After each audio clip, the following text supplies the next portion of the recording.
kita bertemu, dan itulah identitas Natal.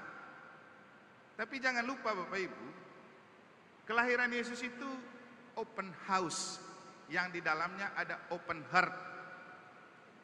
Tuhan membuka rumahnya untuk membuka hatinya bagi kita. Maka kita merayakan Natal, malam Natal di gereja dan hari raya Natal di gereja, itu kan Tuhan membuka gereja untuk kita masuk melihat kembali Tuhan bersamamu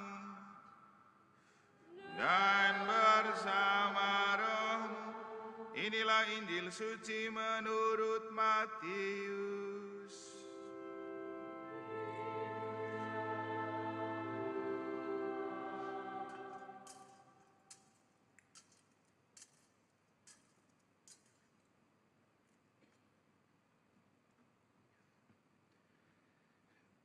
Pada waktu mengutus murid-muridnya, Yesus berkata,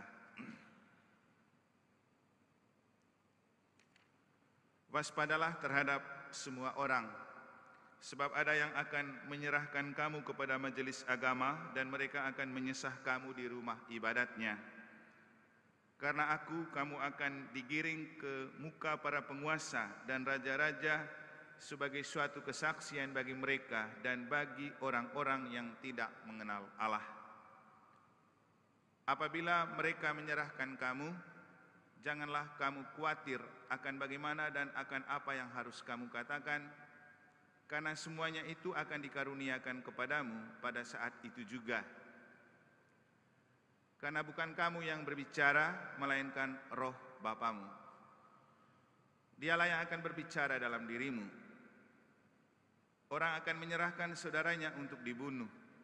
Demikian juga seorang ayah akan menyerahkan anaknya. Anak-anak akan memberontak terhadap orang tuanya dan akan membunuh mereka. Dan kamu akan dibenci semua orang oleh karena namaku, tetapi orang yang bertahan sampai pada kesudahannya akan selamat."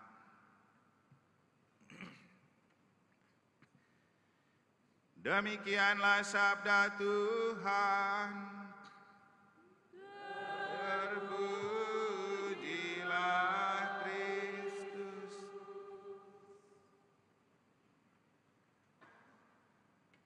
Bagaimana mengubah nasib yang tidak baik menjadi lebih baik? Frater, Bapak Ibu, Saudara-saudari, adik-adik dan anak-anak sekalian yang saya kasih dalam Tuhan, itulah yang coba kita maknai dari cerita bacaan suci hari ini terkait dengan kematian martir Stefanus. Bagaimana mengubah yang tidak baik jadi baik. Orang selalu memelintir istilah NTT dan NTB itu dengan NTT nasib tidak tentu, NTB nasib tidak baik. Tapi apakah nasib yang tidak tentu dan tidak baik benar-benar tidak pasti dan memang tidak akan baik? Disitulah kita terkecoh. Karena kalau dalam kacamata kita melihat nasib kita tidak tentu dan tidak baik, kita lalu hopeless gitu, kehilangan harapan. Tapi ketika kita dianugerahi iman, harap dan kasih, sebenarnya yang paling utama adalah ketika hopeless, kehilangan harapan di dunia, kita membangun harapan baru dalam iman. Dan itulah yang coba dibangun oleh gereja dengan perayaan hari ini. Ketika hari kedua setelah merayakan Natal, kita merayakan pesta martir Stefanus. Setelah bersukacita karena kelahiran Kristus, harus bersedih karena kematian Stefanus. Apa artinya itu? Nah, Bapak Ibu, sebelum kita melihat lebih jauh bagaimana mengubah yang tidak baik jadi baik, saya ingin mengatakan kepada Bapak Ibu, Anda bersyukur bisa datang misa sore ini. Dan saya anjurkan Anda terus ikut misa selama oktav Natal. Karena begini, selalu ada istilah open house kalau perayaan Natal. Dan open house itu orang membuka rumah untuk tamu-tamu itu datang. Dan biasanya kita selalu membuka rumah, bahkan kalau kue Natal pun sudah habis, tetap kita membuka peluang untuk orang datang. Dan biasanya pertama-tama yang bertamu itu keluarga-keluarga. Jadi open house itu saat dimana kita membuka rumah untuk keluarga kita bertemu, dan itulah identitas Natal. Tapi jangan lupa Bapak Ibu, kelahiran Yesus itu open house, yang di dalamnya ada open heart. Tuhan membuka rumahnya untuk membuka hatinya bagi kita. Maka kita merayakan Natal, malam Natal di gereja dan hari raya Natal di gereja, itu kan Tuhan membuka gereja untuk kita masuk melihat kembali peristiwa Yesus lahir. Maka ketika Yesus lahir ke dunia, itu artinya Tuhan membuka hati kepada kita. Nah, ketika Tuhan sudah membuka hati kepada kita di dunia yang sedang terbaring di kandang Natal, lalu hati yang terbuka punya Tuhan itu untuk apa? Nah, Bapak Ibu, inilah maksudnya Oktav Paskah. Sekarang Tuhan sudah membuka hatinya untuk kita. Tinggal kita datang open house ke sini, bertamu ke sini. Kita mau minta apa saja, silakan. Jangan sampai setelah malam Natal dan hari raya Natal hilang, tidak ada rahmatnya. Apalagi kalau datang malam Natal dan hari raya Natal itu kan kita terbuai di balik kehebohan itu. Banyak orang dengan penampilannya, belum lagi orang foto-foto. Tapi dengan mengisi waktu Oktav Paskah, kita itu diberikan waktu oleh Tuhan, karena Tuhan sudah membuka hati untuk kita. Mari buka hati di hadapan Tuhan dengan banyak bawa keluarga dan diri kita dalam misa Oktav Paskah ini, atau sendiri datang doa di depan kandang Yesus. Saya hampir jarang menemukan orang itu berdoa di depan kandang Yesus secara pribadi atau keluarga. Yang ada orang foto-foto.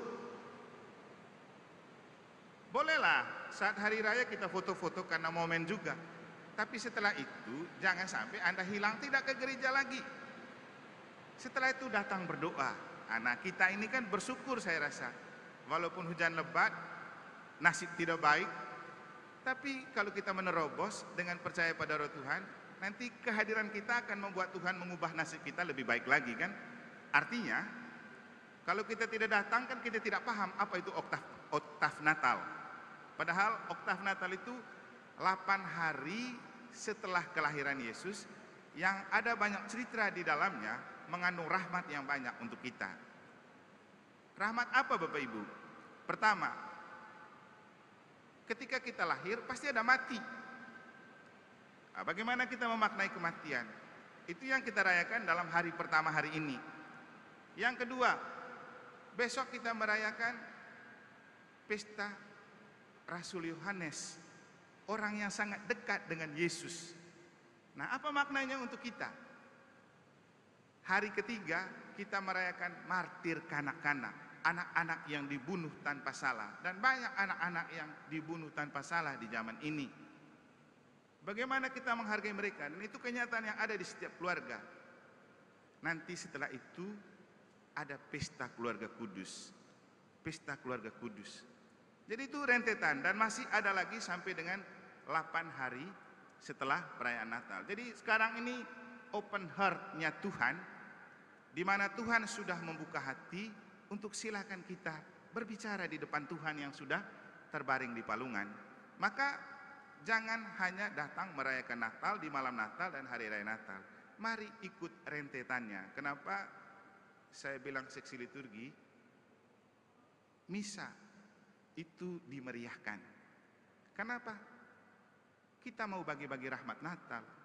Kalau ada mesdinar saja. Kalau ada petugas saja. Ini saatnya Tuhan membuka rumah dan membuka hati untuk bagi rahmat itu kepada kita. Tuhan tidak punya kue Natal, tapi Tuhan punya rahmat Natal untuk kita. Rahmat Natal itu sudah kita sematkan di sini waktu kita merayakan malam Natal dan hari raya Natal. Sudah penuh rahmat Natal di sini. Tapi adakah orang yang mau bertamu?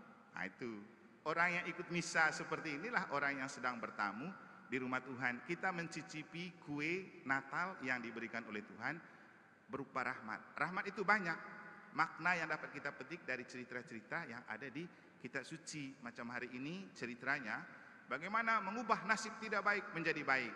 Nah, itu ada di kitab suci.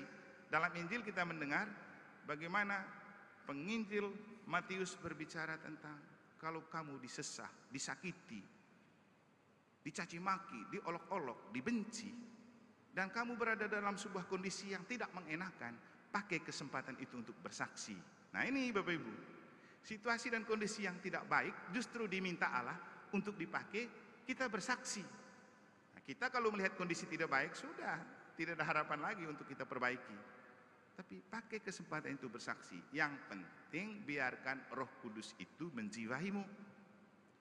Tidak usah takut dengan apa yang akan kamu katakan dan apa yang kamu lakukan untuk membela diri. Karena Roh Kudus yang akan masuk di dalam dirimu, berbicara di dalam dirimu. Kalau Roh Kudus sudah bekerja, Bapak Ibu tidak usah takut. Mau kondisi itu menyakitkan, menakutkan, menggelisahkan, mencemaskan, tidak usah takut. Lihat saja Stefanus. Ketika Roh Kudus sudah masuk di dalam dirinya, bahkan dibunuh pun dia tidak takut. Dan yang menarik dari cerita tentang Stefanus itu, ketika di bagian akhir, orang itu melempari dia dengan batu. Tapi karena dia sudah dijiwai roh, dia hanya berdoa, lalu melihat kemuliaan Allah. Bapak Ibu, orang yang tidak ada Roh Kudus di hatinya akan mudah tersinggung, akan mudah tersakiti, akan mudah tertusuk kalau diomongin sedikit, apalagi dibenci. Seperti dalam bacaan pertama kan, kelompok pemuka agama, Stefanus ini kan berbicara dalam kuasa roh, tapi mereka sakit hati, jengkel, marah, tertusuk hatinya, lalu mereka bersepakat membunuh ini. Makanya Bapak Ibu, kalau Anda ke gereja, dengar Romo khotbah, Anda rasa tersinggung, Anda tertusuk, Anda tersakiti, jangan salahkan Romo, cek di hatimu ada Roh Kudus enggak? Kalau ada Roh Kudus, pasti kamu, syukur Romo omong begini, mengingatkan kita. Tapi kalau kamu tersinggung, makan hati, tertusuk, berarti memang tidak ada Roh Kudus di dalam dirimu. Karena Roh Kudus selalu tidak disukai oleh roh jahat. Tuhan selalu tidak disukai oleh hantu. Maka kalau kamu datang ke gereja, Romo omong sedikit untuk kebaikan kamu, untuk perubahan hidup, kamu tersinggung, kamu makan hati, periksa hati itu. Jangan sampai bukan Tuhan di dalamnya, tapi hantu. Seperti dalam bacaan pertama. Coba. Stefanus ini kan omong baik untuk mereka selamat, tapi mereka malah marah, jengkel, lalu membunuh Stefanus. Tapi saya hanya mau mengatakan begini Bapak Ibu, kalau Anda mungkin tidak disukai karena Anda berbicara tentang kebenaran, berbicara untuk menyelamatkan orang, berbicara untuk orang hidup baik, lalu orang memusuhi dan membenci kamu, itu tandanya kamu sedang dilempari batu. Dilempari oleh orang yang kepala batu dan hatinya seperti batu. Tapi bagaimana tips menghadapi orang seperti ini? Biarkan dia melempar. Kita fokus berdoa seperti Stefanus. Walaupun dia dilempari, dia tetap berdoa. Dia melihat kemuliaan Allah. Dan bahkan walaupun dia dilempari, dia disakiti, dia enjoy saja dalam doa dan dalam roh. Lalu dia bilang apa? Sementara dilempari, Stefanus berdoa, ya Tuhan Yesus, terimalah rohku. Jadi kita tetap fokus pada Tuhan, pada pelayanan, pada membawa Tuhan kepada orang. Ya, lihat saja Romo Eman, mungkin secara orang omong, gak apa-apa. Saya fokus pada khotbah, apa yang harus disampaikan, apa yang perlu untuk perbaikan bersama. Karena kata orang, anjing menggonggong, kafilah berlalu. Paling penting jiwai diri kita dengan roh. Itu paling penting.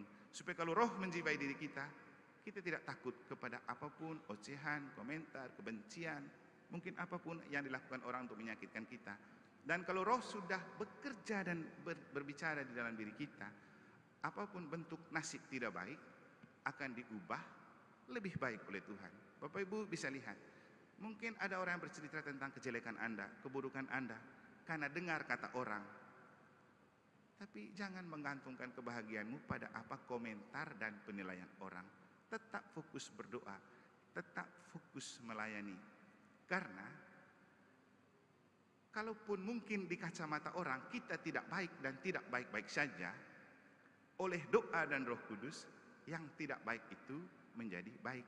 Nanti bisa terjadi orang yang sering omong Anda, bicara tentang Anda, bicara kejelekan Anda, berbicara tentang apapun keburukanmu, mungkin tidak benar, nanti Tuhan akan ubah. Hidupmu akan lebih baik dan lebih enjoy daripada orang yang terus berbicara tentang kamu. Itu fakta. Jadi jangan ciut, jangan hoplos, jangan merasa berkecil hati. Kalau karena kesetiaan kepada Tuhan dan pelayanan gereja, orang omong kita, orang bicara kita, orang tidak suka dengan kita, orang benci kita, nggak apa-apa. Karena itu bukan Tuhan yang membenci kita. Tuhan sangat mencintai kita. Bapak Ibu, Jangan lupa bertamu ke rumah Tuhan. Jangan hanya open house di rumah sendiri. Tuhan juga sudah open house kepada kita. Dan masa oktav Natal adalah masa saat di mana Tuhan sudah hadir di tengah kita. Dia mau dengar kita mau bicara apa di hadapannya. Dia mau dengar ada masalah apa dengan keluarga kita. Dia mau dengar apa yang kita mau Tuhan lakukan yang terbaik bagi hidup kita, walaupun dalam kacamata kita itu tidak baik. Akhirnya saya menceritakan pengalaman tadi siang atau sore. Saya, Frater Edo dan Frater Dani berkumpul di rumahnya Frater Dani. Kami kumpul saja. Tiba-tiba Frater Edo ditelepon oleh mamanya dan kakaknya. Lalu dia mulai perkenalkan satu-satu. Saya adik lagi ada di rumahnya Frater Dani sama bapaknya, sama keluarganya, sama Romo. Lalu saya berceloteh bagaimana? Ya, kami kumpul karena Natal itu pesta keluarga. Dan kami tidak ada keluarga lagi di sini kecuali keluarga para calon imam dan imam. Yang lain semua kumpul keluarganya. Biar kami kumpul juga sebagai satu keluarga di rumahnya Frater Dani. Kenapa? Jangan sampai kami berbagi sukacita Natal kepada umat yang lain, tapi kami lupa ke dalam sesama imam dan calon imam. Tapi yang mau saya katakan begini Bapak Ibu, Natal itu pesta keluarga. Benar bahwa kita harus kembali ke keluarga, itu bagus. Tapi jangan sampai kita fokus dengan keluarga, kita lupa banyak hal yang perlu diperbaiki di dalam keluarga. Ingat loh bacaan Injil tadi bilang, akan ada pertengkaran, saudara membunuh saudara, anak-anak memberontak terhadap orang tua juga tidak enak kepada anak-anak. Itu ditulis oleh kitab suci, dan itu adalah kenyataan yang akan kita alami di keluarga kita, walaupun setelah merayakan Natal. Tapi bagaimana supaya tetap eksis, tahan banting dan tahan uji? Jangan lupa ke gereja ini, datang misa, datang berdoa, supaya roh Tuhan menjiwai dan menguatkan kita. Dan akhirnya saya lalu mengatakan begini Bapak Ibu Saudara-saudari, Natal menjadi sangat penting kalau kita ikut oktav Natal. Di situ banyak rahmat mau dibagi-bagikan sebagai kado Natal untuk kita.